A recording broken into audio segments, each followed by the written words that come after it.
এই যে আমাদের সেই পার্সিয়ান মেল বিড়ালটি আপনারা পূর্বেই দেখলেন, ট্রিটমেন্টের জন্য নিয়ে গিয়েছিল পল্লবী থেকে 1 নম্বরে, অর্থাৎ সুই কি বাথরুম করছে নাকি বমি করছে, হ্যাঁ?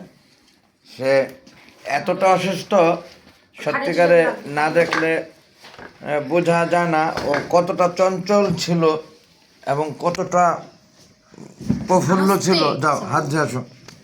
আর এখন সে কতটা অসুস্থ হয়ে গেছে এটা কোনোভাবেই প্রকাশ করতে পারবো না আপনাদেরকে। এখন ওকে গরম পানি থেরাপি দিয়ে রাখতে হবে 2 পাশ দিয়ে, ডাক্তার বলে দিচ্ছে। এমনকি ওই আইসিইউতে লোক ঢুকলে যেমন, এটার বেলায় ডাক্তার বলছে তেমন, অর্থাৎ এটা মারা যাবে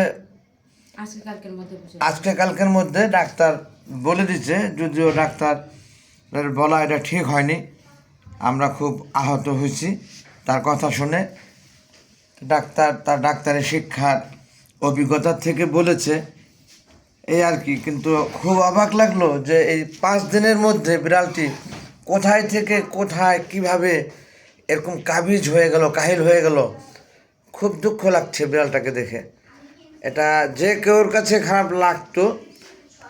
সুস্থ 5 দিন আগে দেখার পরে আজকে 5 দিনের দিন এরকম নাজেহাল অবস্থা কেউ আসলে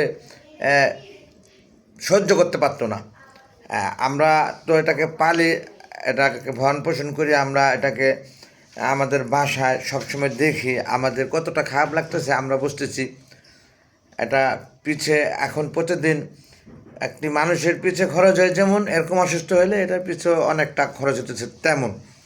সেই খরচ বিষয় না, বিষয় হলো সবচেয়ে খারাপ লাগলো যে ডাক্তার বলে দিল আজকে কালকের মধ্যে মারা যেতে পারে, মারা যাবে সে বলেছে। তবে আমরা একটু কম খারাপ লাগার স্বার্থে মারা যেতে পারে বলতেছি। বন্ধুগণ, ভিউয়ার সম্মানী, আপনাদের কাছে দোয়ার প্রত্যাশা, সকলে দোয়া করবেন যেন বিড়ালটি বেঁচে যায়। আমরা কিন্তু ট্রিটমেন্ট চলমান। আবার কালকে সকালে এটাকে স্যালাইন দিতে হবে। এটা খেতে পাচ্ছে না কিছু, আজকেও স্যালাইন দিয়েছে ইঞ্জেকশনের সাথে। স্যালাইনের মাধ্যমেই এটা খাচ্ছে, মানে স্যালাইন নিয়ে খাওয়ার স্যালাইন দিচ্ছে আর কি। সকালে আবার স্যালাইন দিতে নিতে হবে মিরপুর 1 নম্বর, আবার বিকালে নিতে হবে ইঞ্জেকশন, স্যালাইন দুইটাই বিকালে চলবে। সকালে শুধু স্যালাইনের জন্য নেবে। আপনারা দোয়া করবেন প্রত্যেকে। আর দীর্ঘায়িত করছি না ভিডিওটা। আল্লাহ হাফেজ এভরিবডি। দেখেন কিভাবে এত চঞ্চল বিড়ালটি কিভাবে সে বক্সের ভিতরে শুয়ে রইল এরকম গোলাকার করে। অর্থাৎ একটি মানুষের জীবন যেমন বিড়ালটার জীবন তেমন। তবে চোখের সামনে এরকম অনেক মানুষের জীবন দেখেছি, হুট করে ক্যান্সার হয়েছে শুনে একেবারে ভেঙে চুরে পড়ে 5-7 দিনের মধ্যে মারা যায় বা বিছনায় পড়ে যায়। এরকম বিড়ালের এই প্রথম দেখলাম। বিড়াল তো বোঝে না যে তার ক্যান্সার হয়েছে, আমরা বললাম, সে শুনলো, ভেঙে চুরে পড়লো। এরকম কিন্তু ব্যাপারটা না। আসলে ক্যান্সার যে একটা নীরব ঘাতক এটা বোঝা গেল এই বিড়ালটি দেখে।